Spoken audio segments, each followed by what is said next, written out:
Hadian kendiat por bala shah khang no ka jing khrong musur hapo ka Hima Nongkhlaw ka badai ka wei na kilat ban pentelun ya ka kam jong ka Hima Syiem ka Hima Nongkhlaw upa iem prestar manik Syiem menta ka sengi ka san tarik unai tung arja arpulai ula lej ban ya kendu yo sembut menteri rangba ka jella uba prestun tensong ban kyrpad hu ban tuklar lam halor ka te ka jing shah khang namar bakala kata sisa ya ka yok ka kot jong ka Hima Habai keran bekilat patai kubur hadin bala dap banyak kendo yo ba prestun dan song ya ka bala senran lang dau ba John Karshiyeng upa im prestar ulaong baka jing khang kala kata e ka jing mi pisa ka Hima namar bakam don shu da kiwai pat kilat ban kamai lat no na kani ka jing khrong musur bala da yai beteng la ban khang no wat ya ka Hima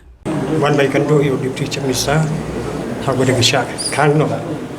ya ka jing lum ya ka musur ka ban yulum na bandai andai da kani ka jing khang kata ia katakan revenue lagi jingmi tu Hima mangimran di wei pat kilat sang kata lagi musur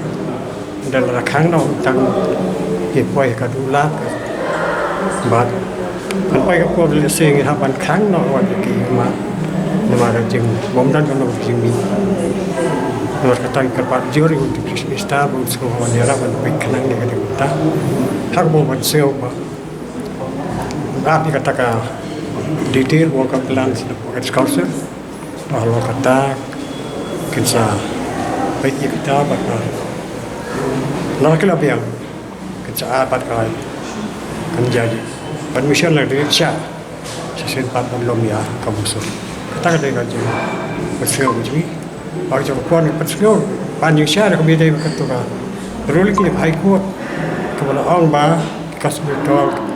kilot kat kumkaan ruling juga kau tiada ikut senang belajar sekolah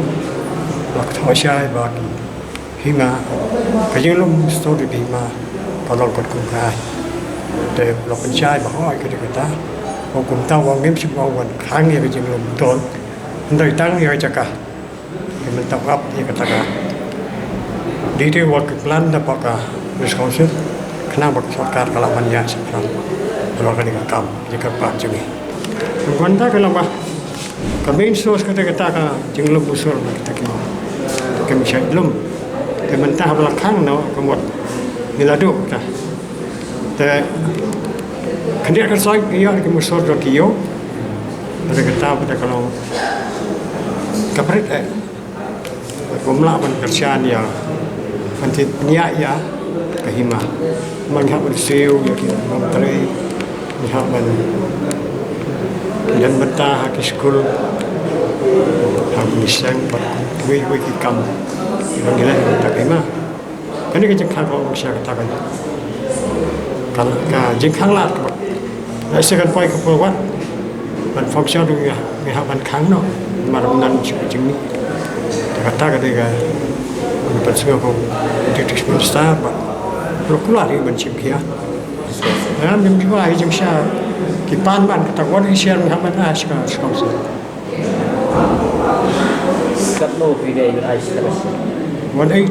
Syiem kata, lagi jengmi jauh Hima. Mut ke Hima kap ai kelas di sekolah, sudah baik di sekolah.